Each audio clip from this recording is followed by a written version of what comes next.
emancipation is a fantasy.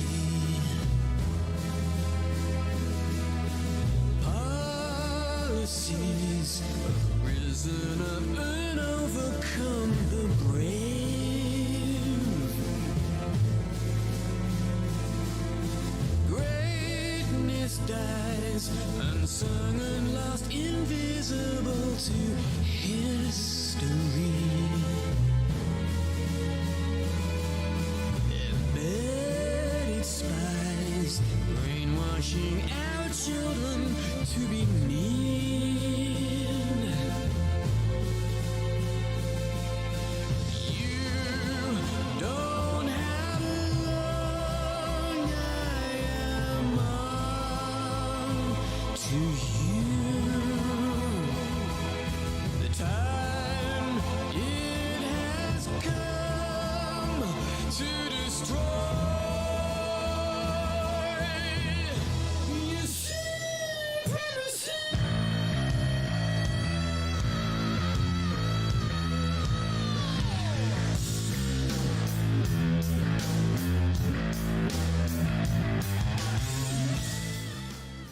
Hey, good evening, everyone, and yeah, just a little little ode to Plocher, because it's time is the time. It has come to destroy your supremacy. Anyway, let me get the recording started, and we will get into the freedom talk, shall we?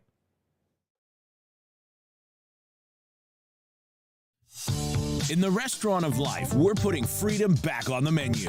It's the Missouri Liberty Report with John Williams, working with grassroots organizations and legislatures to make Missouri the freest state in the nation. Let freedom ring.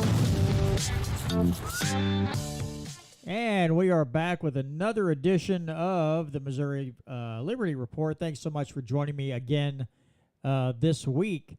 So anyway, some kind of big news hit this morning, and I'm going to go into it a little bit. I already had a lot of material. Well, not a lot, but I had some material prepped for today's show. But I have an important topic that we have to bring to light.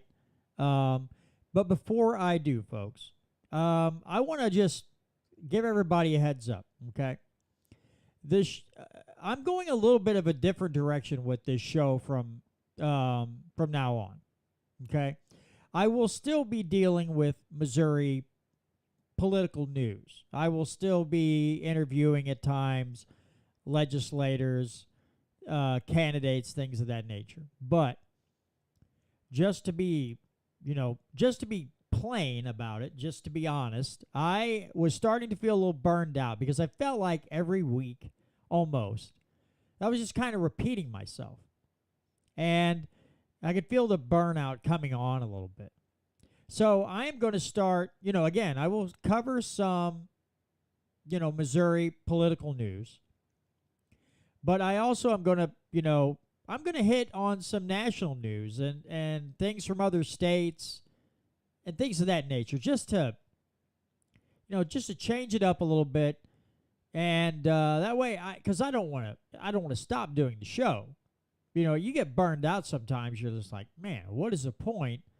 And I felt like I was just in an echo chamber, and I didn't want to feel that way. So things are going to be a little different. The name of the podcast isn't going to change or anything like that because it's based here in Missouri, talking about liberty. So those things will not change, but some of the topics, some of the information, it's going to be a little bit of a change up, and that's kind of to help me keep things fresh and help me learn, help you learn, and do a lot of those things. So anyway, with that being said, all right, folks. Well, if you haven't heard, which most of the people here in the live chat probably have, Mr. Dean Plocher has found himself on some thin ice.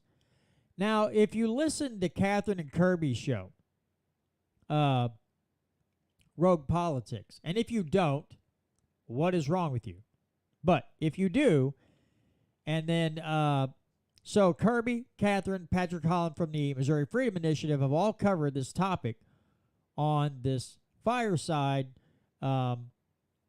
software, which was basically, it is a constituent monitoring software, and it's supposed to help them,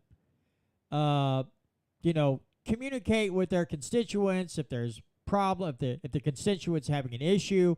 It's supposed to help them out. Well, apparently the way it looks is this ESG-WEF Fireside software was being proposed. They had a committee meeting about it, and they just said, hey, we'll stick with the free software because there's going to be $800,000 for the software over 2 years. Again, it looks to be tied to the WEF. It looks to be tied to this ESG, which is environmental, social governance. So things that are not good, that we don't need. Anything WEF related, we don't need, especially at the Capitol, because people like Plocher, there are rumors and things stated that he's kind of tied to the WEF. So it's bad enough we have people like that. We don't need their software infiltrating the Capitol. So, according to this article from the Missouri Independent, the FBI is now looking into Plocher because an LA said that basically she felt as her job was threatened because he was pushing for this software so hard, which he seems to have ties to. Looks like. Now, listen, folks, I don't have all the evidence. So, in theory, okay, it looks like he could get kickbacks from this. So he's pushing for it very, very, very hard. Let's see. And it says Representative Dale Wright, a Farmington Republican who became chair of the House Administration and Accounts Committee this year, said in an interview last week that the Speaker approached him about making the switch to Fireside because he felt like we needed a more robust constituent management program. Plocher, Wright said, was very eager. He really wants it. He felt strongly that this would be good for the House and good for the members. But he said, let me get into this here. The base quote for the proposed Fireside application would exceed $775,000 for the minimum 2-year contract. Outside of the Xerox printing service contracts, this service would be the second most costly outsourced expense. He approached Miller, and she was hesitant. She informed him the current system was only a few months old, Wright said, and despite being recently revamped, was being used by only a fraction of the 163 legislative offices in the House. She did agree to a demonstration in June, but her biggest concern was the cost, which the House has already or it says at the time was the cost for something the House was already providing for free. So it's not costing anything extra for the software they're already providing. I explained to the speaker that she doesn't work for me. I can't force her to do anything. He said, well, she does work for me. When he relayed the conversation to Miller, Wright said she may have taken Plocher's response as a threat, but he insists he didn't see it that way and has never felt any inappropriate pressure from the speaker or the lobbyists involved in the fireside contract. I never felt any threat, he said. I don't think she was threatened. Well, it says in early July, a handful of lawmakers began submitting nearly identical letters to Wright's office advocating for the fireside contract. A draft of the letter obtained through the Sunshine Law shows it was originally sent to the lawmakers by an employee of Bargett and Associates. I'm trying to find the part of the article here. Okay, let's see. I had it earlier and I've lost it, just like everything else in my life.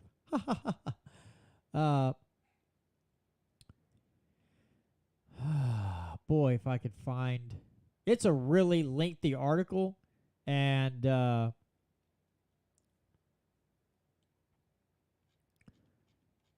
basically in L.A., I don't know how I lost this. Okay, Dana Miller, chief clerk of the House since 2018 and a chamber staff member since 2001, wrote in an email to a GOP lawmaker last week about threats made by Speaker Plocher concerning my future employment. She wrote that Plocher made statements to her connecting this contract with campaign activity, suggesting the Speaker's motivation was his 2024 campaign for lieutenant governor, and expressed that she had growing concerns of unethical and perhaps unlawful conduct.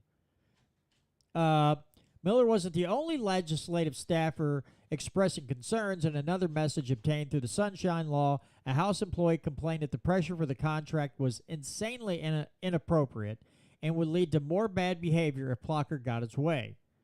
Now, Plocher insists that every action he took while pushing for the House to consider contracting with a private company was open and transparent in the interest of good government, there's an oxymoron, and delivering efficient services to Missourians. He added, no one has asked, received, nor will receive any special treatment in regard to software contracts or any contracts while I am Speaker. Some people in the House aren't feeling that way, and so now the FBI, well, it says here, but the saga's fallout is far from over and has drawn attention from federal law enforcement, with an FBI agent attending the legislative hearing last week where the idea was discussed. Now, again, you can go to the Missouri Independent and find this article, and it's right there on the front page. The headline is Missouri lawmaker accused of unlawful conduct and push for contract drawing FBI scrutiny. Now, who knows what will happen? Because the FBI is rather corrupt, and we're pretty sure that Plocher is corrupt. So as Grant said earlier today, the corrupt are looking into the corrupt. But yeah, it does look like Plocher could be in hot water. Now listen, folks. Again, I don't know what's going to come of this. It is awful funny that if he made statements about him getting this pushed through could help his campaign. So that means this company is going to donate a lot of money to his campaign and help him in whatever way they can if they just get their super expensive software put in at the Capitol. And again, the ones, the software they have now, hardly anybody's using it. But,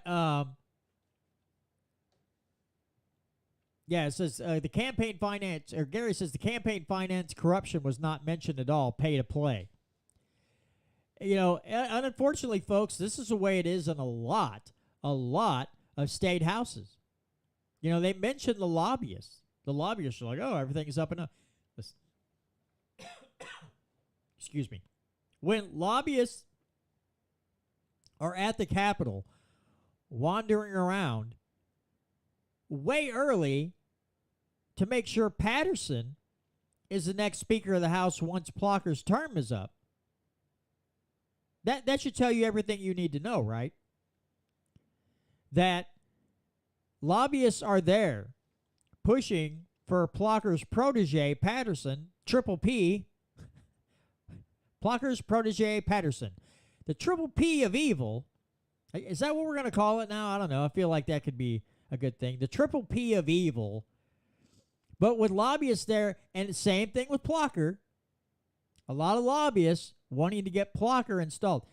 And here's the key thing. If lobbyists are trying to get a certain person installed as Speaker of the House, that spells trouble. That spells big trouble for everybody.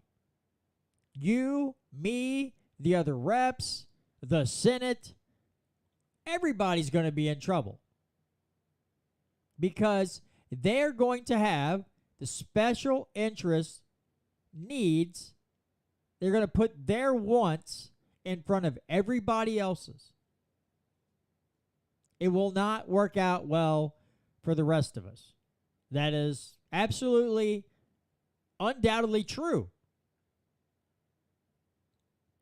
But if these accusations are true, and listen, I don't know, I wasn't in the room.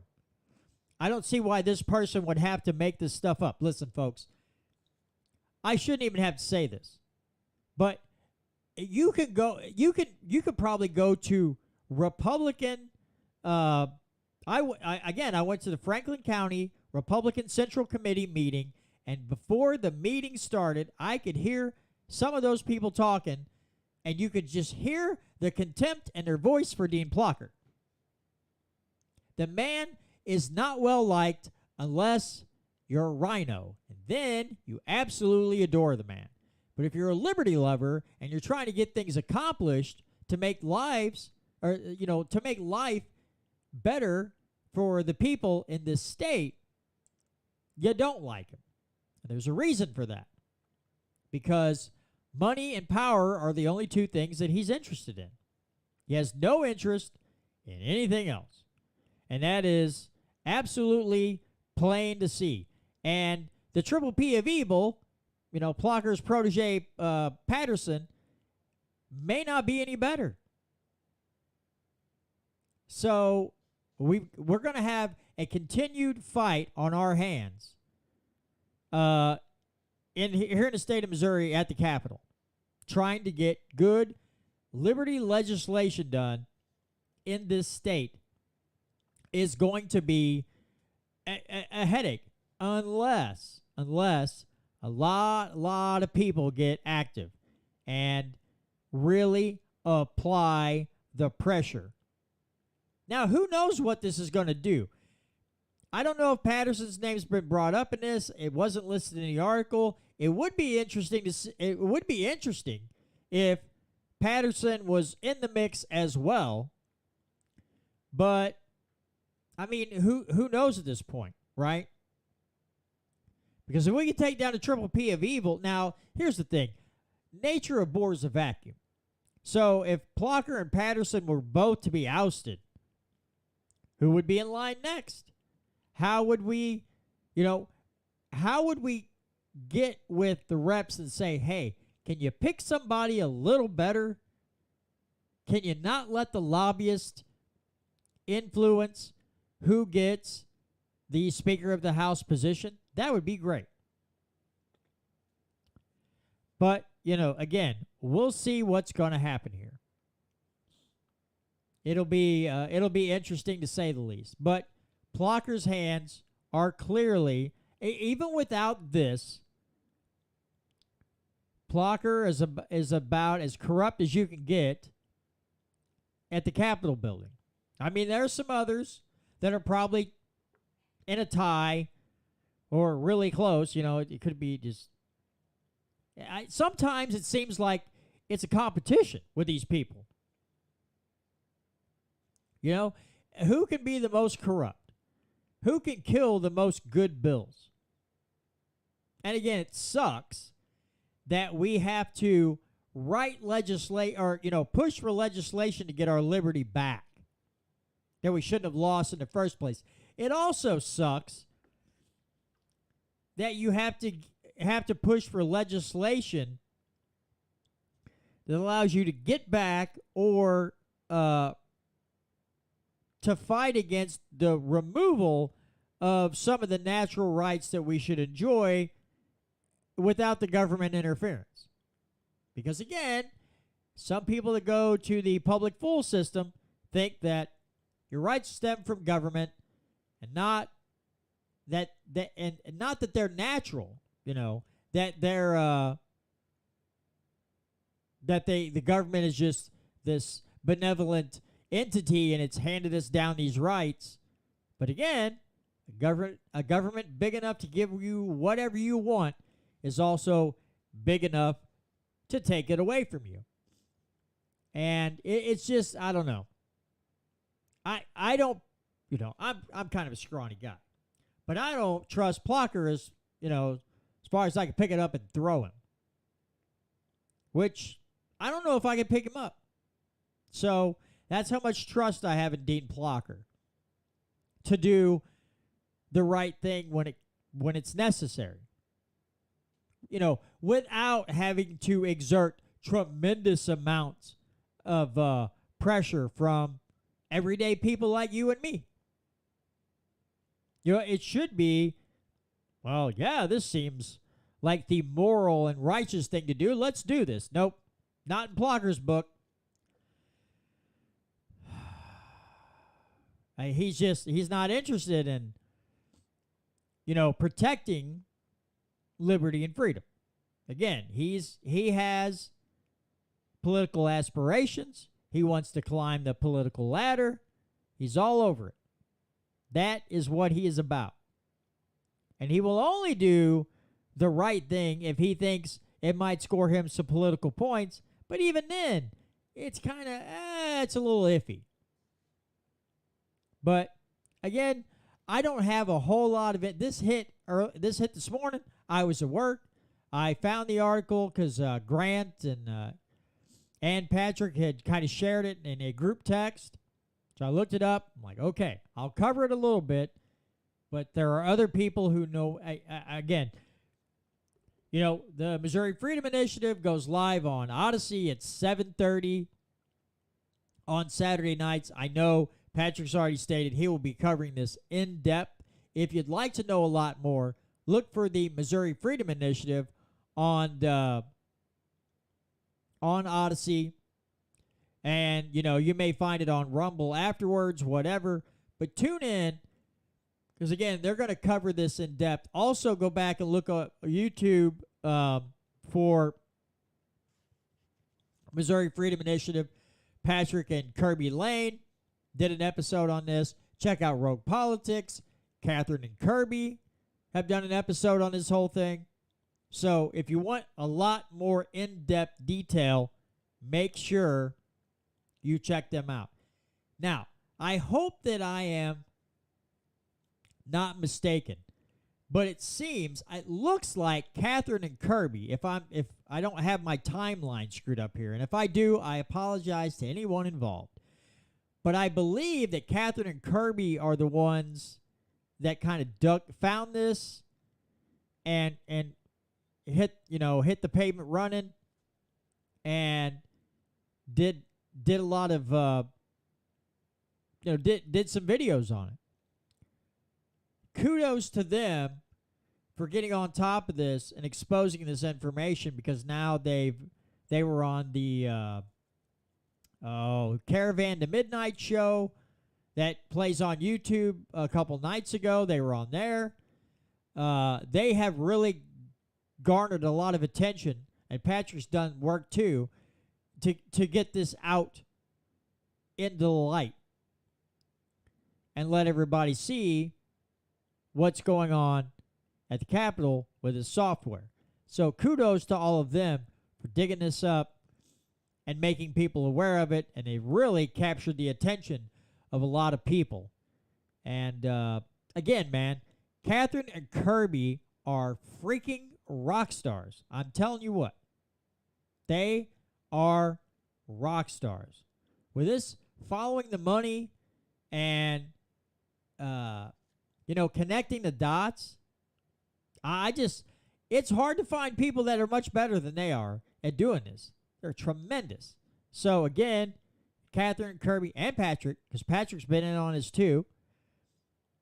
Kudos to all of you for the outstanding work and the continued pressure on the old Plocher. All right, folks. Enough of that for a little bit. I want to get in, and here's the main reason I'm covering this topic is not just the economic impact.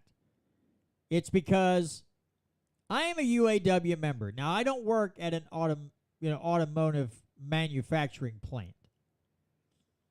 I work for I work at a place that makes power transformers, electrical transformers, right? But we're still UAW. But I'm sure a lot of you have seen the UAW's demands of the big three.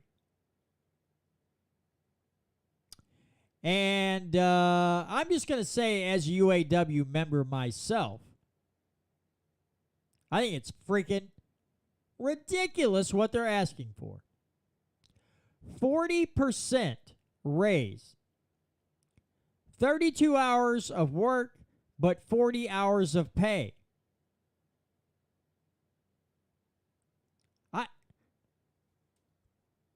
And they're like, well, that seems reasonable to me.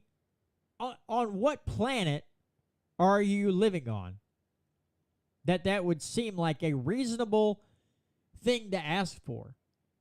A 40% increase. Stellantis, that owns, Chrysler, Fiat, Dodge, all that, they offered 21%, and the UAW is like, yep, sorry, not taking it. I don't know of anybody on this planet. If I was, again, now I work in a union factory, so it'd be different. But let's say you work for a company that's non-union, right? And so you might not be making the wages that a union plant does. Maybe you do, maybe you don't. I don't know. Just for a hypothetical, let's say you don't. Let's say your year came up and it was time for a review and they were going to offer you a raise. And let's say they said, hey, over the next 4 years, let's say, and they just draw it out. And they say, we're going to give you, your wages are going to increase a total of 21% over 3 years, let's say, 7% a year. How many people would go, oh, you got to do better than that? Because let's face it, most of the time, you're not going to get that. You're not going to get that offer. Unless you're a superstar, like the superstar of superstars, you're not going to get a 21% increase. You're not. Okay? You might get a couple. You might get 3%. You might get 5 tops. You're not going to get 21%. And you're sure as hell not going to get 21% right off the bat. This is what blows my mind, folks. Because where I work, 5% would be a blessing. 5% would be a blessing. I mean, we've gotten 5% before. Normally, it's 3, 3.25%, 2 3/4%.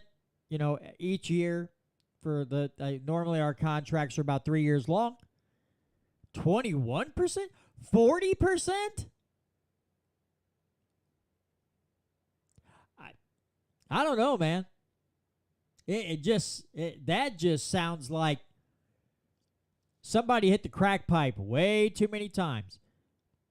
Now, before I go on, I've got some audio clips that I pulled Wednesday for this. Before I go on, let me just say this, okay? I'm a union member. I'm a backup shop steward. I'm on the union safety committee, okay? I know those are two of the responsibilities that I've taken on as a union member. I'm not saying that unions are inherently just horrible to all the way around. Okay? Sometimes unions can do good things. Here's my problem. I have a problem with public unions because they're funded solely by the taxpayers. And when you get into teachers' unions, how many times, especially in places like Chicago, where they are the highest paid teachers in the whole country in Chicago, and they'll turn around, and here comes the schools, start of the school year, and their contract's up. They're like, oh, well, we're striking, and they want an outrageous pay hike, and they take public education in that city hostage. They hold it hostage until they can work out an agreement with them in the state, with them in the city, right? I've seen this a lot. I do not like public unions. I don't like them. Again, because you and I, we don't have any say. That's our tax money coming out of our pocket, going to pay salaries, and we have no say. We don't sit at the bargaining table. The mayor, the alderman, or whoever, they're sitting at the table. But we don't have any say at all. And that's why I don't like it. If they can take your money without you having a say-so on somebody else's pay, that's a problem. Where I'm at, I pay a due. The first Friday of every month, union dues come out. But if enough people start getting upset about things, we can change things a bit, right? We have more input inside the factory or at the union hall when we're voting on things or whatever. We have say. They're taking some of our money. We have input, whether it's the elections for the e-board or whatever. But public unions, you don't get that. You're stuck if you have, which normally it's a Democrat, it's a big metropolitan area. You have Democrats in control of everything, and all hell's going to break loose. Because Democrats are generally union friendly. I'm not going to go full depth into that right now, but you understand what I'm getting at. So to start off, let me play this clip, one of the clips I have from the president of the UAW. Here he is he's being interviewed by CBS News, and let's hear what he has to say. You're asking for 36% pay raises, our reporter just laid out there. Stellantis said they've offered 21%. What are you expecting into tomorrow's negotiation with them? That seems forward movement. We've asked for 40% pay increases, and the reason we asked for 40% pay increases is because in the last 4 years alone, the CEO pay went up 40%. They're already millionaires. Right. It's shameful that one of the leaders of one of the corporations sitting in his second home in Acapulco while we're bargaining, rather than being at the bargaining table. And so, our demands are just. We're asking for our fair share in this economy and the fruits of our labor. So 21% is a no-go for you. It's definitely a no-go. So 21% is a no-go. Now, I have some other clips here I want to play. I get CEO pay is increased. They pull up a $29 million number as their salary, and it's not their salary. Now, they might make a couple $1 million a year. A lot of that is stock offerings and all these other things. But so the president here is saying that he's been saying that, and I think it might be in one of my clips, but I'll say it anyway. He says, well, the cost of labor, the percentage of the cost of labor in producing a car is 5%. Now, I've looked up the numbers. I see anywhere, and this is not from one site, this is multiple sites, 10 to 15% labor cost in a car. So, and he's saying 5. He's like, so they could easily double our salaries and no big deal. But the number he's giving you is wrong. And this isn't from, these sites are not union unfriendly sites. These are just the numbers that they pull. 10 to 15% of a car's cost is labor. No parts, no R&D, no nothing. It's labor. So right off the bat, he's full of crap. And you'll hear, I'm pretty sure it's in one of these clips. Let me pull up another one here. About something that's more fundamental to the structure of this entire sector of the economy. And that's why I'm asking you about the transition, because many of the factories in this country that make batteries for those electric vehicles are not unionized. And that is where the White House is pushing the industry to go, more towards those electric vehicles. Isn't that part of this challenge for you, leverage-wise? So the challenge is, where we're going to go as a country. Again, I get back to this point. Our tax dollars are financing a massive portion of this transition to EV. We believe in a green economy. We have to have clean water. We have to have clean air. Anyone that doesn't believe global warming is happening isn't paying attention. Mm-hmm. But this transition has to be a just transition. And a just transition means if our tax dollars are going to finance this transition, then labor can't be left behind. And as it stands right now, the workers are being left behind. The companies want to talk about being competitive. Yeah. It's not about being competitive. Competitive is a code word for race to the bottom. What they want is they want to pay us poverty wages so they can keep on making billions more in profits, and they can keep enriching the shareholders and the CEOs and the corporate executives while the workers pay the price for it, well, and get left. All right, so right there, those are, I'm sorry, I know the average is about 25 to 30 an hour, I believe, for an auto worker. That is not a poverty wage, okay? And I'm sorry, but if you own a company making anything, especially in automobiles, you want to be competitive, right?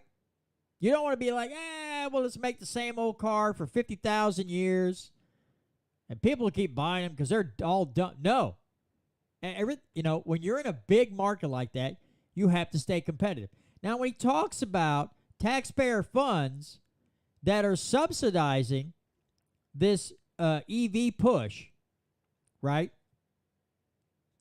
Here, this is what I said I wasn't going to get into this earlier, right then, but now we're going to get into this. Because, okay, you support people, the UAW, most unions, well, all unions pretty much, I believe, support the Democrat Party. The Democrat Party they are all in on everything green, right? So, they take money from everybody. UAW workers, any other union employee, non-union employee, everybody's money that's being stolen by the government is going to EVs. They're subsidizing the market with this money, right? They're handing out those subsidies and a tax credit if you buy an EV. Guess what happened to the price of the car? It went up about the same amount as the tax credit. This is what happens every time government subsidizes something, right? So, because one of the complaints is we can't even afford to buy a car that we make. How about you stop voting for people who want to tax everything to death, driving the cost up? Again, I wish I could find a little pamphlet that I had where it said, if you buy a $25,000 car, half of the cost of that is regulatory fees, taxes, all this other stuff. That car should be about $12,000 to about $13,000 and some change instead of $25,000. How about we stop voting for people who are going to keep increasing the regulatory costs of building anything, driving the cost up on the manufacturer, and then you have to keep raising your wages skyrocketing, which again, if you own a company, you're not going to eat all those costs because you have R&D. The producer price index is still higher than inflation, which means all the stuff that they're buying to produce the car has shot up, right? So you got the PPI, you have inflation just in general, you have the regulatory costs. I mean, how about not voting for nincompoops who just make it impossible? Think about it this way, folks. 10 years ago, if you made $25 an hour, especially 20 years ago, you made $25 an hour, you were living pretty good. That's a really good wage. 20 years later, it ain't worth squat. And whose fault is that? Is that the big three's fault? Or is it government who continually steals from you every freaking week? And what's funny is, which I have in a clip, the UAW still is not endorsed Biden yet. Biden's the most pro-union president ever. He's the most something ever all the time. They still haven't endorsed him. And this is a tricky situation. We're coming up on a presidential election. I'm sure the railroad unions are peeved at the president because he come in and said, you're not going on strike. I don't have audio clip of this, but that union president, I heard an audio clip on another show where he's like, we're not going to destroy the economy. We're going to destroy their economy. Well, sorry, moron. Their economy is our economy. Right? If you put a big hit on the auto industry with, there's a factory in New Haven, 25 minutes from my house, that produces a lot of the weather sealing and stuff for doors and windows for GM. You start messing with them, you start messing with the non-union plant in New Haven, Missouri. You hit them all over the place. Yeah, it affects the economy, not just the CEO's economy. That bugs me. That really bugs me when they say stuff like that. But yeah, it is almost laughable to hear them talk. Let me pull up another clip here. President Biden says he's the most pro-union president in American history, but you haven't endorsed him. What is it going to take for you to do that? Our endorsements are going to be earned. We've been very clear about that, no matter what politician it is. How does he earn it? We expect action. We expect action, not words. And you know, this fight we're in right now, I mean, obviously, people are talking about them trying to interject themselves into our negotiations. You know, this negotiating, our negotiators are fighting hard. Our leadership's fighting hard. It's going to be one at the negotiating table with our negotiating teams, with our members manning the picket lines and our allies out there. Who the president is now, who the former president was, or the presidents before them, isn't going to win this fight. This fight is all about one thing. It's about workers winning their fair share of economic justice instead of being left behind as they have been in the last decades. All right, I'm going to play one more clip for you. There's an important little piece of information in here. And I know you guys can sift through this and you'll find the humor in this, but at the same time, it's like a lot of people won't hear this. Let me pull this up real quick. Oh, wrong button. You look at what's went on in the last 4 years alone in these companies. In the last decade, they've made $250 billion in profit, but in the last 4 years, North American profits for the big three are up 65%. The CEOs gave themselves a 40% pay increase over the 4 years. Stock buybacks are up 1,500%. The price of vehicles went up 34%. Inflation, as we all know, went up 20%, and our wages went up 6%. And the sad reality here is the cost of labor in these vehicles is around 4 to 5%. And they could double our wages, not raise the price of vehicles, and they would still make billions in profits. This is a choice by the companies, and it's nothing short of just 2 words: corporate greed. Okay. So did you hear that? They only went up 6% in 4 years. Do you know why because that's the contract they signed. They agreed to a contract that gave them a 6% raise, and they're complaining about it. They signed the freaking contract. Were they forced into it? No. They decided, the leadership and the members decided to sign that contract, and they did. And then they complain about the contract that they signed because they only got a 6% increase. Whose freaking fault is that? It's not mine. It's not yours. Right? No. If you sign it, you're like, oh, that's cool. I'll vote yes. Hello, McFly. Anybody home? You know? Hello. That really bugged me. And so people are going to hear that, and they're not going to equate it. Well, hey, stupid, you signed the contract. You agreed to 6%. But again, they're talking about how much the price of everything went up. Listen, you people, these people vote for people who locked the freaking economy down during COVID. Was great with I'm trying to remember. They were great with the COVID relief, that all the trillions of dollars were printed for the COVID relief bill, the CARES Act and all. They were fine with that. Didn't equate that to the inflation.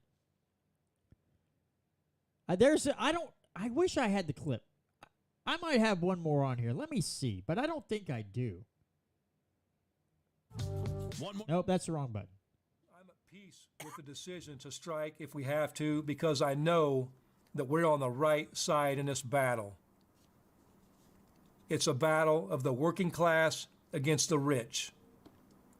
The haves versus the have-nots, the billionaire class against everybody else. And again, in talking about that, this class warfare, people accuse us and say this is class warfare. There's been class warfare going on in this country for the last 40 years. The billionaire class has been taking everything and leaving everybody else to fight for the scraps. And when I talk about that, there's one more piece of scripture I like, it reminds me of, in Matthew 19, 23, 24, which states, "It is easier for a camel to pass through the eye of a needle than for a rich man to enter the kingdom of God." Why is it easier for a camel to pass through the eye of a needle than for a rich person to enter the kingdom of God? I have to believe that answer, at least in part, is because in the kingdom of God, no one hoards all the wealth while everybody else suffers and starves. In the kingdom of God, no one puts themselves in a position of total domination over the entire community. In the kingdom of God, no one forces others to perform endless, back-breaking work just to feed their families or put a roof over their heads. That world's not the kingdom of God. That world is hell. Living paycheck to paycheck, scraping to get by, that's hell. Choosing between medicine and rent is hell. Working 7 days a week for 12 hours a day for months on end is hell. Having your plant closed down and your family scattered across the country is hell. Being made to work during a pandemic and not knowing if you might get sick and die or spread the disease to your family is hell. And enough is enough. Yeah. Again, when he's talking about working paycheck, living paycheck to paycheck, scraping by, choosing whether to buy medicine or pay rent, on and on and on and on and on. Who makes sure you have to do that? Who helps to drive costs up so freaking much that makes all those things a reality. Government, the same government, the same type of people that you tell your members to vote for because they're union friendly. But are they really worker friendly? Are they really? Are they really?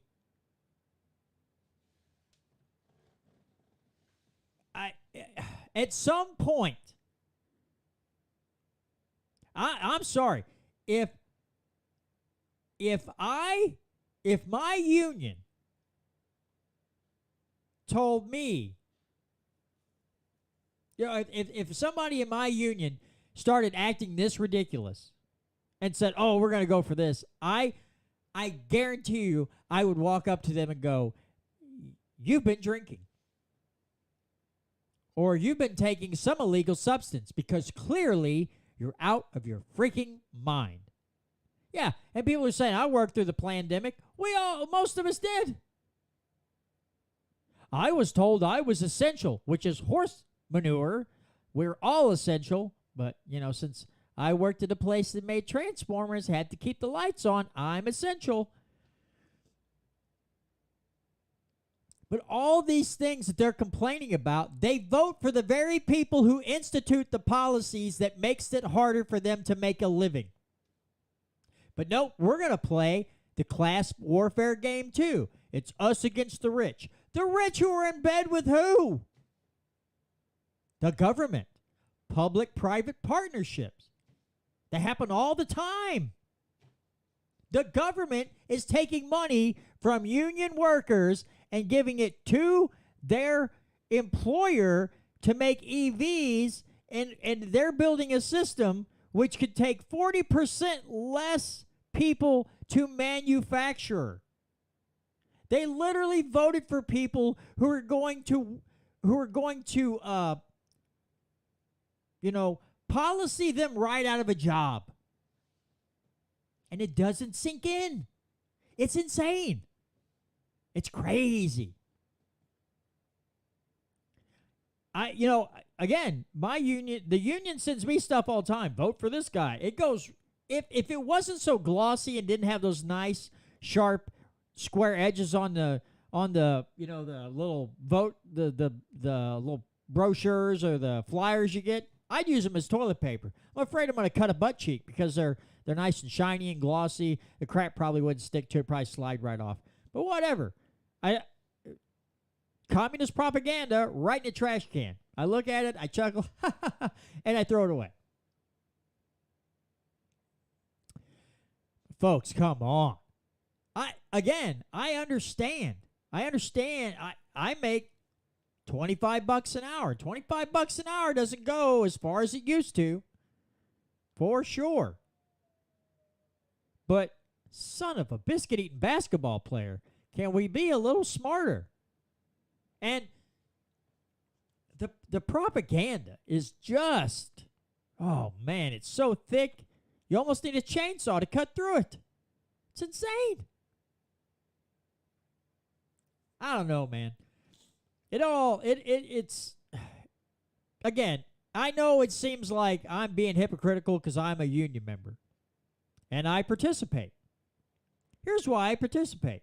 Because they take so much of my check once a month. I want to know how that money's working. I want to understand how the union's working. You can call me a nerd, I suppose. That's how my brain operates. It's just like your city and your state and everybody else. When they're taking money from you every week, you want to know what in the blazes they're doing with it. The union's the same way. I got involved. But I do not just naively wander around with all this propaganda in my head, believing everything. These union members are going to, and this union, if they hurt the economy, people are going to remember this. They are not making the union look good. Because a lot of other people are struggling as well to pay bills and have enough money just to operate somewhat normally. And they're looking at these guys going, 40%? What? I want 40% too, bro. Where's my 40% or 20% or whatever? It's hard to get sympathy from a lot of non-union people. When you're offered 21%, you tell them to take a hike. People are like, bro, put the glass pipe down. What is wrong with you? I don't know. It's just me. It's just me. You know, this is just my 2 cents. I know some union members are going to feel the same way I do, and a lot of them are going to side with the UAW, the people on strike right now.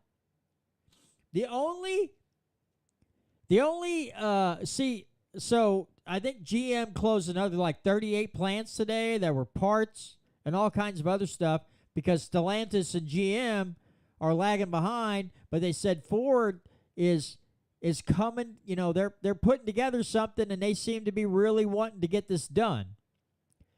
See, Ford out of the 3, they've actually lost money over the last year over year. I believe they've lost close to $1 billion. Or it might have been a year ago. They lost $1 billion. They lost $1 billion. They have not made any profit, which hard to operate at that rate. But they're lumping all 3 together. Now GM made so much of a profit, and Stellantis same way. Ford actually lost money. But anyway, again, that's just my humble opinion. Take it for what it's worth. But I believe 40% is a bit much. And I believe that maybe, just maybe, as a people who are members of a union as a whole, should start rethinking who they vote for. Because most times, you know, like here in Missouri, right to work, Greitens in the legislature pushed the right to work through, and then the people turned around and got it booted out. Right? That happened, I don't know, was that 4 years ago, 5 years ago? Somewhere in there, 3 or 4 or 5 years ago. Turned that around. But these people got to start figuring out who the real problem is. Because they want to blame everything on billionaires. And I'm sorry, ladies and gentlemen. Believe what you want. But if you think all your problems stem from billionaires, well, you're wrong. All right, for those of you in the KEYK audience, thank you so much for joining me again this week on the Missouri Liberty Report. Again, be sure to check out mofree.org. Sign up for their email list and check out their live streams on Saturday night starting at 7:30. Right now they're on Odyssey, but they will be moving to Rumble soon. Also, don't forget to check out MOLibertyRadio.us, especially on Sunday nights from 6 to 9 p.m. Central Time. Sam and Trish Britton, Off the Cuff Radio. And last but not least, check out Rogue Politics. They follow the money, and man, are they good at it. Have a great week, everybody. All right, just a few minutes more here.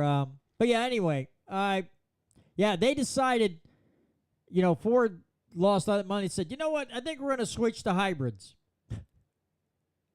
But, you know, government invited the big 3 to sit down and go over EVs. It's funny how they left Tesla out. They left Musk out of the equation altogether. They brought in, you know, Stellantis, GM, and Ford and said, hey, guys, got a lot of taxpayer money for you here. If you just make some EVs, just, you know, start transitioning over to EVs, and we got your money.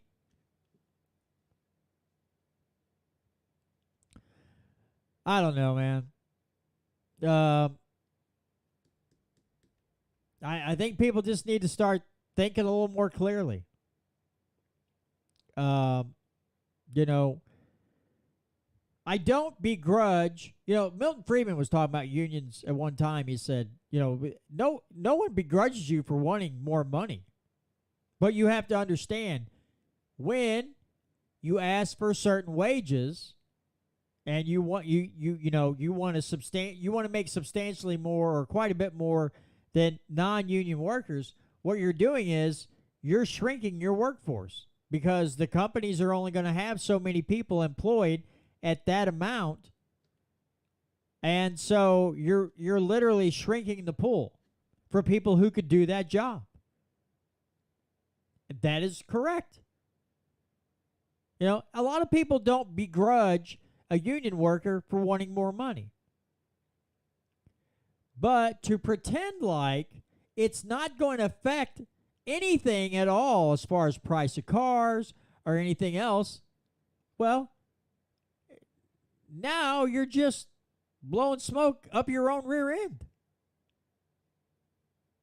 And you're BSing me all day long, and I really don't appreciate it. Because I'll be blunt, I'll be honest here, folks. This is the way it feels to me. And I guarantee you the Democrats absolutely love this. The people, the real people in power love this. Do you know why? Let's say each car manufacturer caved and gave them 40% pay increase over, I think it's 157,000 workers. It might be 115. 157 might be UAW total. But let's say it's 115,000 workers. You give all a 40% increase in their pay. The price of the car jumps up. Guess what happens? Fewer and fewer people can own and can afford to own an automobile. Guess who that makes very happy? People like the WEF, people like Klaus Schwab, and a lot of these other jerks love it because it just prices people out of cars. The very things they don't want you owning in the first place. How interesting. How novel. That these people will willingly make it to where fewer people can afford to buy a car. And you know what? They won't feel guilty about it at all. In fact, when they turn around, the next time they'll complain they still can't afford the car, and they'll ask, and it'll just vicious cycle. Keep just the snake eating its own tail.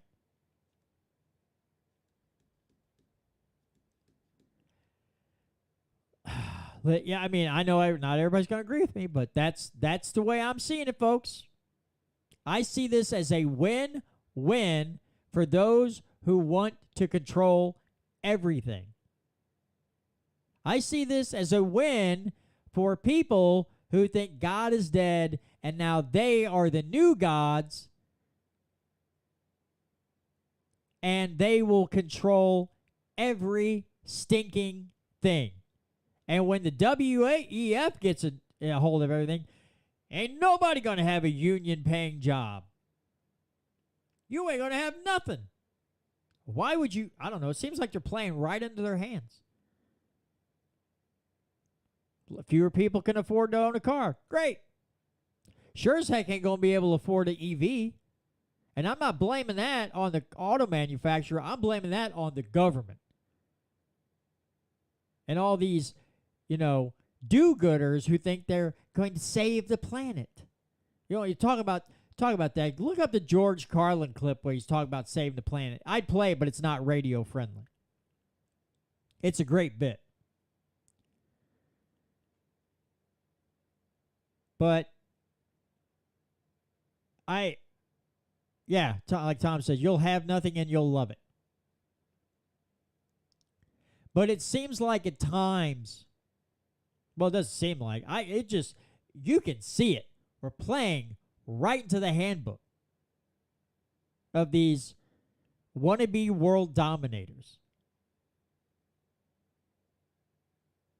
You have this squabble between the low income and the rich, and they just keep those people butting heads. And what's going on in the background? All those people who are pushing class warfare. This includes the people at the top of the union, Because I guarantee you, those people are rubbing elbows with politicians all day and loving life.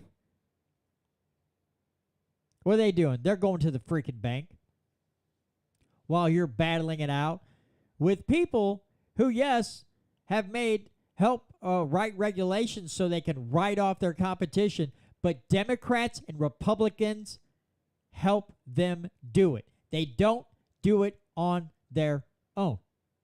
It is a public-private partnership, and it is working in their favor, and these people cannot see it to save their lives, and they participate in it. And it's a little disgusting. It's disheartening.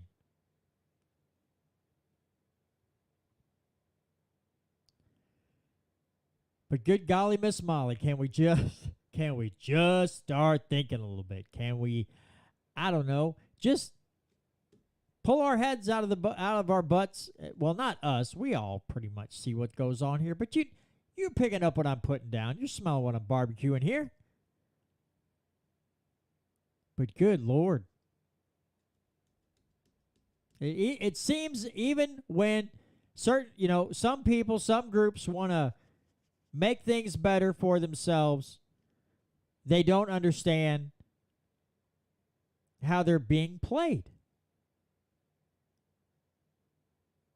I have talked to a lot of people that, one guy's 90s, my wife's grandfather, and some other guys who were in unions, I'm talking in the 40s and the 50s and the 60s.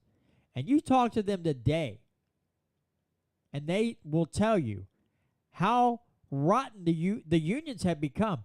They said in their day, the unions were great because they were really sticking up for the worker. But now, one guy, literally, okay, quick story, because I don't know if I've told the story. When I was doing pest control work, I met a gentleman who was 90-something years old, and you would have sworn it down he was in his 70s. Must have found the fountain of youth somewhere. But anyway, this man was a telephone worker before he got drafted into World War II. He helped set the record for longest, I guess, like radio type of transmission from Normandy Beach to the UK. He helped set the lines of communication up. And he said it was so thrilling because after Normandy Beach, the invasion was done, they'd pushed the Germans back. He was standing there, and the commander called the UK. And he was talking to a British general, and Churchill was in the background. And the guy said, "Can you hear me?" And the guy on the other end of the line in the UK says, "Yes. Between bomb blasts, I can hear you." I thought that's really that's amazing. But we got to talking about different things. How he had been a telecommunication worker, and that's what he got drafted into the military to do. We got talking about how they were, they unionized, and he said back then these people knew your names, they knew who you were, so on and so forth. And he said now these people are on a 12th story of some building somewhere, and he goes, they don't know anybody from Adam. And he goes, the unions have just gotten terrible. And he is not the only older person that was a union member for pretty much their entire working career have said the same thing. My wife's grandfather, which shocked her, said one day, the unions are going to break this country. And these are guys, big union guys. But they see the difference in behavior from back then to now. And that's very telling. Because I respect my elders. And I listen to them. When they start telling me stuff, back from the 40s, 50s, 60s. I don't know. It's really, I get enthralled. I just like, oh, man, tell me more. This is awesome, But I've heard many of them say this. Not all of them, but I've heard a lot of them say this. And that's just, It's very telling to me. But I think we have to be careful on union member, non-union member, paying attention to make sure that you're not being used like pawns in chess.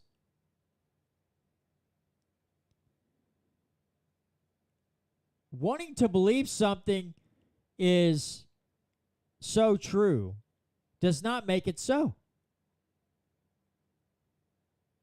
Doesn't make it so. Just because someone tells you, "Oh, this is second coming of," this is just preaching the gospel here. What gospel are you preaching? That's the question. Because again, we have the Klaus Schwabs of the world. Yeah, Casey, I know you're my elder, but you're going to listen to me. Casey, how old are you? Because I'm 50. I bet you ain't that much older than I am, brother. But, the Klaus Schwabs of the world who believe they're gods among men. You have to be very careful anymore.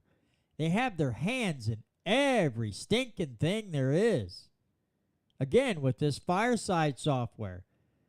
Look like a WEF and ESG type thing.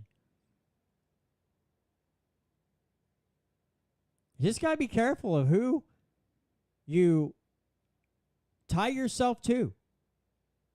Because you might be thinking you're doing something really good for yourself. Oh, 58. Okay, so you got some years on me, Casey. All right. I'll listen to you on some stuff. I'll compromise there. I'm a youngin'. I don't feel like a youngin', Tom. I feel old as dirt, especially in the brain. Ugh, it's awful. I am working on things, though. I'll tell you that. I started taking a probiotic, and I having a lot of gut issues. Just flaring up all the time. I got IBS, and sometimes it's not fun. Thought I had it knocked down. Don't have it knocked down. Come to find out, I believe sugar is the culprit. So I've had to cut, the majority of the sugar out of my diet. Started this really good probiotic, another good vitamin. I'm hoping to get that knocked down. I'm hoping that makes me, have a little more energy and all those other things. But anyway, I digress. Yeah, folks, we really got to be paying attention. And you guys, all these guys in the live chat, they know this. But those out there listening in radio land or podcast land, you got to be careful of who you attach yourself to, what movements and what you're a part of, because you may unknowingly be shackling yourself to another tyrant. Hey, Gary says it's all that Mexican food. Hey, man, I can't help it, dude. The last time that Gary and his wife came down to Owensville, and my wife and I joined him at the local Mexican restaurant, El Tapatio, which is a very good Mexican restaurant. And I got my normal burrito especial with rice and beans. Man, was I stuffed when I got out. Now, Gary and his wife, they get what they call the arm burrito, because it's about as big as your arm, and they just kind of split it. It is a big, big burrito. But El Tapatio here in town this is not a paid endorsement, by the way. I'm just saying, if you like Mexican food and you like a nice, friendly staff, El Tapatio's good stuff, brothers and sisters. I'm just saying, it's good Mexican food. I can't help it, dude. I go up there, Gary, I get a burrito. I have to have beans and rice. I have to have the refried beans and rice. I just can't just eat the burrito.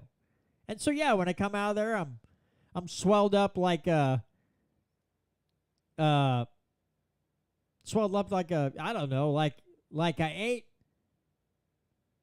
a bunch of pancakes. You eat a bunch of pancakes and they swell up. Hey, John, since I'm your elder, will you listen to me at least 40% of the time? It depends on what we're talking about, Casey.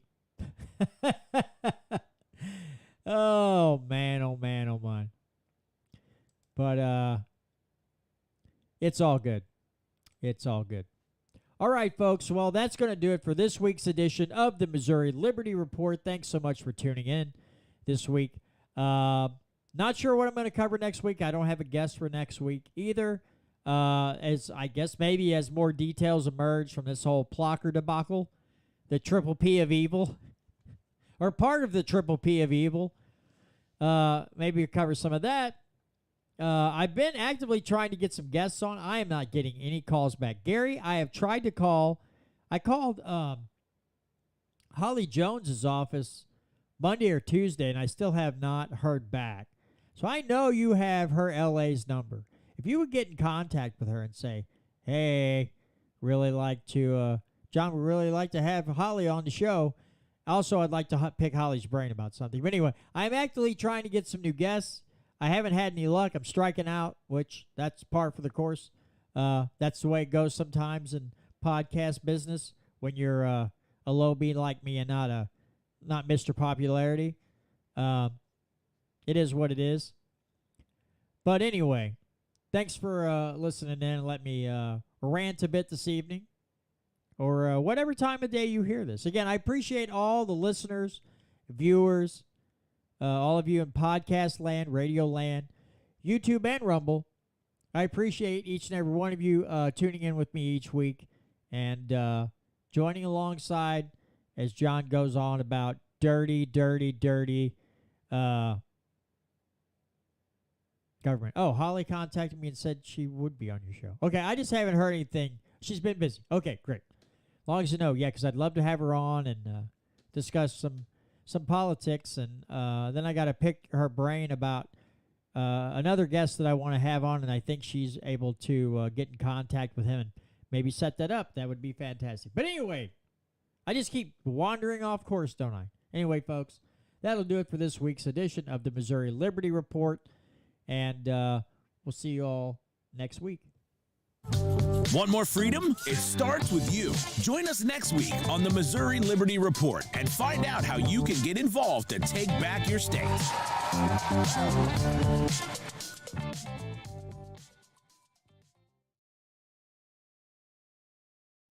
All right, thanks again, guys and gals, for joining in with me. Yeah, dude, Gary, next time you're down, bro, we'll go ahead it again. And then I will stuff myself till I'm just uncomfortable. I can't help it, dude. So there are certain foods.